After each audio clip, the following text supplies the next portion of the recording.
ദൈവത്തിൻ്റെ പരിശുദ്ധമായ നാമത്തിന് സ്തോത്രം ചെയ്യുകയും സ്തുതിക്കുകയും ചെയ്യുന്നു. കർത്താവിൽ പ്രിയരും ദൈവത്താൽ അനുഗ്രഹിക്കപ്പെട്ടവരുമായ ദൈവമക്കളെ, സന്തോഷത്തോടെ ഈ നല്ല ദിവസം നിങ്ങളോട് ദൈവത്തിൻ്റെ വചനം പങ്കുവയ്ക്കുവാൻ കാരുണ്യവാനായ കർത്താവ് എനിക്ക് തരുന്ന അനുഗ്രഹീതമായിരിക്കുന്ന സന്ദർഭത്തിനായി ദൈവത്തെ വാഴ്ത്തുകയും സ്തുതിക്കുകയും ചെയ്യുന്നു.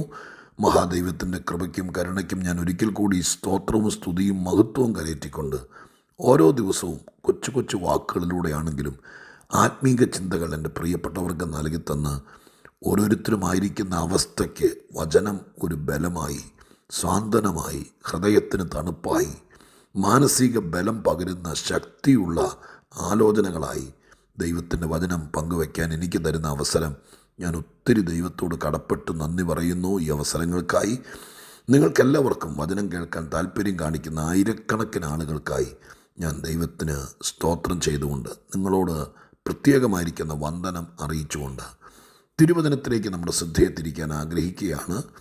ഇന്ന് നാം ചിന്തിപ്പാൻ ആഗ്രഹിക്കുന്ന ആത്മീക ചിന്തയ്ക്ക് ആധാരമായ വേദവാക്യം വിശുദ്ധ മത്തായിയുടെ സുവിശേഷം 8-ാം അധ്യായം 9-ാമത്തെ വാക്യമാണ്. മത്തായി 8:9. ഞാനും അധികാരത്തിൻ കീഴിലുള്ള മനുഷ്യൻ ആകുന്നു. എൻ്റെ കീഴിൽ പടയാളികൾ ഉണ്ട്. ഒരുവനോട് വരിക എന്ന് പറഞ്ഞാൽ വരുന്നു, പോകുക എന്ന് പറഞ്ഞാൽ പോകുന്നു. ഒന്നോടെ ഞാൻ ആദ്യത്തെ വാക്കുകൾ ആവർത്തിക്കാം. ഞാനും അധികാരത്തിൻ്റെ കീഴിലുള്ള മനുഷ്യൻ ആകുന്നു. അധികാരത്തിൻ്റെ കീഴിലുള്ള മനുഷ്യൻ. കർത്താവായ യേശുവിൻ്റെ അടുക്കൽ അനേക ആളുകൾ, വിവിധ തുറയിലുള്ള ആളുകൾ നമ്മുടെ രക്ഷകൻ ഭൂമിയിലായിരുന്ന സമയത്ത് അടുത്തു വരികയും അവരുടെ ആവശ്യങ്ങൾ പങ്കുവെക്കുകയും വന്നവരെ ആരെയും നിരാശപ്പെടുത്താതെ കർത്താവ് അവരവരുടെ വിഷയത്തിൽ ഇടപെട്ട് അവർക്ക് വേണ്ടതെല്ലാം നൽകിക്കൊടുക്കുകയും ചെയ്തത് ലോക ചരിത്രത്തിൽ തന്നെ ഏറ്റവും വർണ്ണനീയമായ സംഭവ പരമ്പരകളാണ്. ഈ അദ്ധ്യായത്തിൽ ഈ പറയപ്പെട്ട ഭാഗത്ത് ഒരു ശതാധിപൻ, റോമൻ പട്ടാളത്തിലെ ഒരു അധികാരിയായിരിക്കുന്ന ശതാധിപൻ കർത്താവിൻ്റെ അടുക്കൽ വന്നിട്ട് തൻ്റെ ബാല്യക്കാരന് തീരെ സുഖമില്ലാതെ അതികഠിനമായ വേദനയാൽ വീട്ടിൽ കഷ്ടപ്പെടുകയാണ് എന്ന് പറഞ്ഞ് അവന് സൗഖ്യത്തിന് വേണ്ടി യേശുക്രിസ്തുവിൻ്റെ അടുക്കലേക്ക് വന്നിരിക്കുക. ഈ ശതാധിപൻ വന്ന് പറഞ്ഞ മാത്രയിൽ കർത്താവ് പെട്ടെന്ന് പറയുന്നു, ഞാൻ നിൻ്റെ വീട്ടിലേക്ക് വന്ന് ഞാൻ അവനെ സൗഖ്യമാക്കും. അവനവനോട് ഞാൻ വന്ന് അവനെ സൗഖ്യമാക്കും എന്ന് പറഞ്ഞു. ചില കേസിലൊക്കെ കർത്താവിൻ്റെ അടുക്കലേക്ക് ആളുകളെ കൊണ്ടുവരികയാണ് ചെയ്യുന്നത്. ചില കേസിലൊക്കെ കർത്താവ് പൊക്കോ, കാര്യം നടന്നോളും എന്ന് പറഞ്ഞങ്ങ് വിടുകയാണ് ചെയ്യുന്നത്. എന്നാൽ ചില വിഷയത്തിൽ കർത്താവ് പറയും, ഞാനങ്ങ് വരുക, ഞാൻ വന്ന് സൗഖ്യമാക്കും, ഞാൻ വന്ന് വിടുവിക്കും. അപ്പോൾ ഈ ശതാധിപനോട് പറഞ്ഞു, ഞാൻ അങ്ങോട്ട് വരിക, വന്നവനെ സൗഖ്യമാക്കും. ഉടനെ അവൻ ചുരുണ്ടുകൂടി കർത്താവിൻ്റെ മുഖത്തേക്ക് നോക്കി കൂപ്പുകൈകളോട് പറയുക, അയ്യോ, അങ്ങൻ്റെ പുരയ്ക്കകത്ത് വരുവാൻ ഞാൻ യോഗ്യതയുള്ളവനല്ല. എൻ്റെ വീട് ചെറുതാണോ വലുതാണോ എന്നുള്ളതല്ല, എനിക്കതിന് യോഗ്യതയില്ല. അതുകൊണ്ട് എന്ന് പറഞ്ഞിട്ടാണ് അദ്ദേഹം പറയുന്നത്, ഞാനും അധികാരത്തിൻ്റെ കീഴിലുള്ള മനുഷ്യനാണ്. അതുകൊണ്ട് ഒരുത്തരോട് വരാൻ പറഞ്ഞാൽ വരും, പോകാൻ പറഞ്ഞാൽ പോകും. അതിനകത്തൊക്കെ അടങ്ങിയിരിക്കുന്ന അദ്ദേഹത്തിൻ്റെ വിശ്വാസം, യേശുക്രിസ്തുവിൻ്റെ ആധികാരികതയെക്കുറിച്ചുള്ള അദ്ദേഹത്തിൻ്റെ ബോധം. അതുകൊണ്ടാണ് കർത്താവ് പോലും അമ്പരന്ന് അതിശയിച്ചിട്ട് പറഞ്ഞത്, ഇസ്രായേലിൽ പോലും ഇങ്ങനത്തെ വിശ്വാസം. കാരണം കർത്താവിൽ ഇത്ര വലിയ അധികാരം അടങ്ങിയിട്ടുണ്ടെന്ന ബോധ്യം ആ മനുഷ്യൻ്റെ അകത്തുണ്ടായി. ഒരുവൻ ദൈവത്തിൽ ആശ്രയിക്കുമ്പോഴേ, ഒരുവൻ കർത്താവിനോട് പ്രാർത്ഥിക്കുമ്പോഴേ, കർത്താവിൽ ആശ്രയിച്ചൊരു കാര്യം കർത്താവിൽ നിന്ന് നടത്തിപ്പിൽ വരുത്താൻ വേണ്ടി ചെല്ലുമ്പോഴേ, നമുക്ക് പട്ടിണി ഇരുന്ന് പ്രാർത്ഥിക്കാൻ അറിയാം എന്നുള്ള പ്രാഗൽഭ്യത്തേക്കാൾ നമ്മൾ വേണമെങ്കിൽ ഒരു രാത്രി മുഴുവൻ ഒറ്റയ്ക്കിരുന്ന് ഈ വിഷയത്തിന് വേണ്ടി പ്രാർത്ഥിക്കാനുള്ള ധൈര്യം നമുക്കുണ്ട് എന്നുള്ള ആ വിൽ പവറിനേക്കാളെല്ലാം പ്രാധാന്യം നമ്മുടെ പ്രാർത്ഥന കേൾക്കുന്ന യേശുക്രിസ്തുവിൻ്റെ പരമാധികാരം എത്ര വലുതാണ് എന്ന തിരിച്ചറിവ് പ്രാർത്ഥിക്കുന്നവർക്ക് ഏറ്റവും അനിവാര്യമാണെന്ന് ഈ ഭാഗത്ത് നിന്ന് എനിക്ക് മനസ്സിലാക്കാൻ പറ്റി. കർത്താവ് ആശ്ചര്യപ്പെട്ടത്, ഓ ഇത്രയും വലിയ ശമ്പളം മേടിക്കുന്ന നീ എന്നെപ്പോലെ ഒരുത്തിൻ്റെ അടുക്ക വന്നല്ലോ. എൻ്റെ അടുക്കലേക്ക് പലപ്പോഴും പലരും പ്രാർത്ഥനയ്ക്ക് വരാറുണ്ട്, പലരും പ്രാർത്ഥിക്കണമെന്ന് പറയാറുണ്ട്. ചിലരൊക്കെ വചനം കേൾക്കുന്ന കാര്യത്തെക്കുറിച്ച് ചിലപ്പോഴൊക്കെ ഞാൻ ആശ്ചര്യപ്പെട്ടിട്ടുണ്ട്. വലിയ പൊസിഷനിലിരിക്കുന്ന ആളുകൾ, ഉന്നത സ്ഥാനീയൻ, ഗവൺമെൻറ് തലത്തിലും അതുപോലെ തലത്തിലൊക്കെ ഒത്തിരി ഉയരത്തിലിരിക്കുന്ന ആളുകൾ. ഞാൻ വ്യക്തികളെ എൻ്റെ മനസ്സിൽ വരുന്നുണ്ടെങ്കിൽ അവരുടെ പൊസിഷനും വരുന്നുണ്ടെങ്കിൽ ഞാൻ അങ്ങനെ പറയുന്നില്ല, എനിക്കറിയാം. അപ്പോൾ ഞാനങ്ങ് ഭയങ്കരമായിട്ട് ആശ്ചര്യപ്പെട്ടിട്ടുണ്ട്. എന്നാന്ന് പറയാം, ഇത്രയും വലിയ ആളൊക്കെ പാവപ്പെട്ട എൻ്റെ ഞാൻ പറയുന്ന ഈ വചനം കേൾക്കുന്നുണ്ടല്ലോ എന്ന് കേൾക്കുമ്പോൾ എനിക്കൊരു മനസ്സിലൊരു ഉത്സാഹം.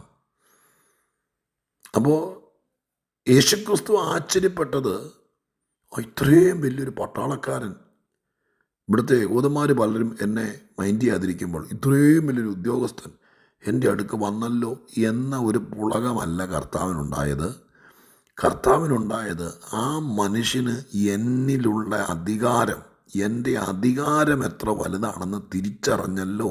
അതുകൊണ്ടാണ് കർത്താവിനെ അപ്രിഷ്യേറ്റ് ചെയ്തത്. ഇസ്രായേലിൽ പോലും ഇത്ര വലിയ വിശ്വാസം കണ്ടിട്ടില്ലെന്ന് പറഞ്ഞത്. അപ്പോൾ പ്രാർത്ഥിക്കുന്ന നമുക്ക് ദൈവത്തെ പോലും ആശ്ചര്യപ്പെടുത്താൻ പറ്റണമെങ്കിൽ, എനിക്ക് 21 ദിവസം വെള്ളം പോലും കുടിക്കാതിരിക്കാനുള്ള കഴിവുണ്ട് എന്നതിനകത്തല്ല, എൻ്റെ ദൈവത്തിൻ്റെ അധികാരത്തെക്കുറിച്ച് എനിക്ക് പൂർണ്ണ ബോധ്യമുണ്ട് എന്ന ആ വലിയ തിരിച്ചറിവാണ് നമുക്ക് ഏറ്റവും പ്രധാനമായി വരുന്നത് കേട്ടോ. ഞാൻ ഈ വാക്യത്തിൽ അതല്ല ചിന്തിക്കാൻ ആഗ്രഹിക്കുന്നത്. ആ മനുഷ്യൻ പറഞ്ഞ വാക്ക്, ഞാനും ഇപ്പോൾ യേശു വീട്ടിലേക്ക് അല്ല എന്ന് പറഞ്ഞപ്പോൾ അദ്ദേഹം പറയുക, വേണ്ട അങ്ങൻ്റെ വീട്ടിൽ വരാൻ ഞാൻ യോഗ്യനല്ല. എന്നിട്ട് പറയുകയാണ്, എനിക്ക് അധികാരമുണ്ടെന്നല്ലല്ലോ പറഞ്ഞത്. അദ്ദേഹം പറഞ്ഞ ആദ്യത്തെ കാര്യം, ഞാൻ അധികാരത്തിൻ്റെ കീഴെയുള്ള മനുഷ്യനാണ്. ഞാൻ ആ വാക്ക് മാത്രം ഈ സന്ദർഭത്തിൽ നിന്ന് അടർത്തിയെടുത്ത് പറയാം. ഈ ഭൂമിയിൽ ഒരധികാരത്തിനും ഒരു അതോറിറ്റിക്കും കീഴ്പ്പെടാതെ തന്നിഷ്ടക്കാരനായിട്ട് ബോധിച്ചതുപോലെ നടക്കുന്ന ആളുകളുണ്ടാവും. അത് ഭയങ്കര അപകടമാണ്. നമ്മൾ ഓരോരുത്തരും ഓർത്തോണം, ഈ ഭൂമിയിലാണെങ്കിലും അതോറിറ്റി ഉണ്ട്. അപ്പൻ, അമ്മ, അധ്യാപകൻ, കർത്തൃദാസൻ, പുരോഹിതൻ, നമ്മുടെ മേൽ ആത്മീക അധികാരമുള്ളവൻ. പൗലോസൊക്കെ പറയുന്നില്ല, ഞാനല്ലോ നിങ്ങളെ വിശ്വാസത്താൽ വചനത്താൽ ജനിപ്പിച്ചത്. അപ്പോൾ ആ ഒരു ആത്മീക പിതൃത്വം, ഇതൊക്കെ ഒരു അധികാരമാണ്. അതിൻ്റെ കീഴെ ഇന്നൊന്ന് വിലയിരുത്തണം. എൻ്റെ മീതെ ആർക്കൊക്കെ അധികാരമുണ്ട്. ഞാനത് ഒത്തിരി ചിന്തിച്ച് ദൈവമക്കളെ, സ്വാതന്ത്ര്യമാണ് നമുക്കിഷ്ടം, ആരും എൻ്റെ മീതെ ഉണ്ടാകാൻ പാടില്ല എന്ന ആശയക്കാരാണ് കൂടുതലും. പക്ഷേ ഈ മനുഷ്യൻ്റെ വാക്ക് നിങ്ങളങ്ങനെ ചിന്തിക്കാൻ പറ്റുന്നുണ്ടെന്ന് എനിക്കറിയില്ല. ഞാൻ കുറേ നേരം ദൈവസന്നിധിയിൽ ചിന്തിച്ചിരുന്നു. ഞാൻ എന്നെ തന്നെ, എൻ്റെ മീതെ ആർക്കൊക്കെ അധികാരം, പിശാച്, സാത്താൻ, അതൊന്നും അല്ല ഇവിടെ ചിന്തിക്കുന്ന കേട്ടോ. ഈ ഭൂമിയിൽ 2 തലത്തിൽ ഞാൻ പറയാം. ഈ ഭൂമിയിൽ എൻ്റെ മീതെ ആർക്കൊക്കെ അധികാരമുണ്ട്. അത് തന്നെ വേദപുസ്തകം തപ്പിയെടുക്കണം. ആർക്കും കീഴ്പ്പെടാതെ, ആർക്കും വശംവദനാകാതെ, ആര് പറയുന്നതും കേൾക്കാതെ, എനിക്ക് ബുദ്ധിയുണ്ട്, ജ്ഞാനമുണ്ട്, കഴിവുണ്ട്, പണമുണ്ട് എന്ന് പറഞ്ഞ് എല്ലാത്തിൻ്റെ മീതെയാണ് ഞാനെന്ന ബോധത്തോടെ ജീവിക്കുന്ന മണ്ടനായ മനുഷ്യനേക്കാൾ അധമൻ ഈ ഭൂമി വേറെ ആരെങ്കിലും ഉണ്ടാവുമോ? ഈ മനുഷ്യൻ ഉന്നതനായ, ഉദ്യോഗസ്ഥനായ, അധികാരിയായ, പട്ടാളത്തിൻ്റെ ഏറ്റവും തലപ്പത്തിരിക്കുന്നൊരു മനുഷ്യൻ പറയുക, ഞാൻ എല്ലാവരുടെയും മീതി, എനിക്ക് അധികാരമുണ്ടെന്നല്ല, ഞാൻ അധികാരത്തിൻ്റെ കീഴെയാണ്. എൻ്റെ പ്രിയപ്പെട്ടവരെ, ഇന്നൊന്ന് ചുമ്മാ ഞാൻ പറയുന്ന കേട്ടുവിടാതെ ദയവായിട്ട് നോക്കാം, എൻ്റെ മീതെ ആർക്കൊക്കെ അധികാരമുണ്ട്. ആത്മീകമായിട്ടും രക്തബന്ധത്തിൻ്റെ വെളിച്ചത്തിലും ഭൗതികമായിട്ടും ജോലിസ്ഥലത്തുമൊക്കെ നല്ലതാ ദൈവമക്കളെ. നമ്മുടെ മീതെ ആരെങ്കിലുമൊക്കെ ഉണ്ടായിരിക്കട്ടെ. ആ മനുഷ്യൻ പറഞ്ഞു കേട്ടോ, എനിക്കറിയാം, ചിലർ വരാൻ പറഞ്ഞാൽ ഞാൻ വരണം, ചിലർ എന്നോട് പോകാൻ പറഞ്ഞാൽ പോകണം. കാരണം ഞാനൊരു അധികാരത്തിൻ്റെ കീഴെയുള്ള മനുഷ്യനാണ്. ഞാൻ തന്നിഷ്ടക്കാരനും ആർക്കും കീഴ്പ്പെടാത്തവനും അല്ല. അധികാരത്തിൻ്റെ ഗവൺമെൻറ്റിൻ്റെയും പോലീസ് ഉദ്യോഗസ്ഥരുടെ കീഴിൽ അതല്ല ഈ പറയുന്നത് കേട്ടോ. അതൊക്കെ നമ്മൾ പേടിച്ചിട്ട് ചെയ്യും. പക്ഷേ സ്വയമേ നമ്മൾ മനസ്സിലാക്കണം, അതിലുപരി ആത്മീകമായിട്ട് ദൈവം പരമാധികാരിയാണ്. പക്ഷേ എൻ്റെ മീതെ എൻ്റെ ദൈവം, എൻ്റെ കർത്താവ്, അധികാരത്തിൻ്റെ കീഴെ ജീവിക്കുന്നത് എത്ര സുഖമാണെന്നറിയാമോ? നമ്മൾ അധികാരിയായിരുന്നാൽ നമ്മൾ കമാൻഡ് ചെയ്യണം, നമ്മൾ കൽപ്പിക്കണം, നമ്മൾ പറയുന്ന വാക്കിന് നമ്മൾ ഉത്തരവാദിയായിരിക്കണം, നമ്മൾ ചിലപ്പോൾ അതിൻ്റെ വരുംവരായികളെക്കുറിച്ചെല്ലാം ഉള്ള കണക്ക് ബോധിപ്പിക്കണം. എന്നാലൊരു അധികാരത്തിൻ്റെ കീഴെ ഇരുന്നാലോ, എന്നോടൊരാൾ പറയുകയാണ് പോകാൻ പറഞ്ഞാൽ ഞാൻ പോയാൽ മതി, ചെയ്യാൻ പറഞ്ഞാൽ ചെയ്താൽ മതി, എനിക്ക് റിസ്ക് കുറവുണ്ട്. ഞാനതിനെക്കുറിച്ച് അധികം വിശദീകരിക്കുന്നില്ല. പക്ഷെ ഒറ്റ വാക്കിൽ പറയാം, ഈ ഭൂമിയിൽ ജീവിക്കുമ്പോൾ തന്നിഷ്ടക്കാരായി ജീവിക്കരുത്. ആരും എൻ്റെ മീതെ ഇല്ല എന്ന് പറഞ്ഞ് ജീവിക്കരുത്. എന്നോടാരും ചോദിക്കാൻ വരണ്ട എന്നും പറഞ്ഞ് ജീവിക്കരുത്. എനിക്കെല്ലാം അറിയാം, എന്നെ ആരും പഠിപ്പിക്കാൻ വരണ്ട എന്നും പറഞ്ഞ് ജീവിക്കരുത്. അധികാരത്തിൻ്റെ കീഴെ അതൊരു സുഖമാണ്, അതൊരു അനുഗ്രഹമാണ്, അത് റിസ്ക് കുറവുള്ളതാണ്. നമുക്ക് ജോലിയും കാര്യങ്ങളും ഉത്തരവാദിത്തമെല്ലാം ഉണ്ട്. പക്ഷേ എൻ്റെ മീതെ ഒരാളുണ്ടല്ലോ, അദ്ദേഹം പറഞ്ഞിട്ടല്ലേ ഞാനത് ചെയ്തത്, അദ്ദേഹം പറഞ്ഞിട്ടല്ലേ ഞാൻ പോയത് എന്നത് നമുക്ക് ഭയങ്കരമായ ആശ്വാസമാണ് നൽകുന്നത്. ഞാൻ ഒന്നോടെ പറഞ്ഞ് പ്രാർത്ഥിക്കാം, നമുക്ക് ബോധിച്ചതുപോലെ നടക്കരുത്. അധികാരത്തിൻ്റെ കീഴെ അപ്പൻ്റെയും അമ്മയുടെയും മൂത്ത ബ്രദറിൻ്റെയും കർത്തൃദാസൻ്റെയും ചില സഭകളിൽ പോലും ദൈവദാസനൊക്കെ അതിൻ്റെ ആത്മീക ചുമതലയുള്ള ആളൊക്കെ എല്ലാവരുടെയും കീഴെയാണ്, ബാക്കിയുള്ളവരൊക്കെ മുകളിൽ. ഈ അധപ്പതനം കേട്ടോ. നാം ആരുടെയൊക്കെ അധികാരത്തിൻ്റെ കീഴെയാണെന്ന് ആത്മാർത്ഥമായി ചിന്തിക്കണം. ഇത് കേട്ടുവിടരുത്, ഒന്ന് വിലയിരുത്തണം.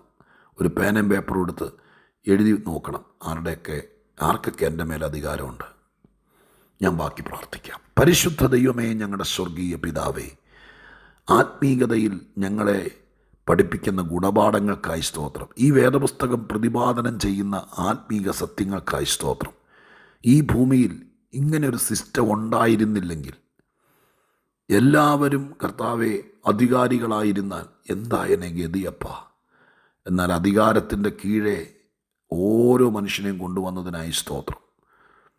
ദൈവമായ കർത്താവിൻ്റെ പരമാധികാരത്തിൻ്റെ കീഴെ ജീവിപ്പാൻ ഞങ്ങൾക്ക് ഭാഗ്യം ലഭിച്ചതിനായിട്ടും സ്തോത്രം. ഞങ്ങൾക്ക് ഇതിനെക്കുറിച്ച് ബോധം തരണം. അധികാരത്തിൻ്റെ കീഴെ ജീവിപ്പാൻ ഞങ്ങളെ അനുവദിക്കണം. പ്രാർത്ഥന കേട്ടതിന് നന്ദി. യേശുവിൻ നാമത്തിൽ തന്നെ. ആമേൻ.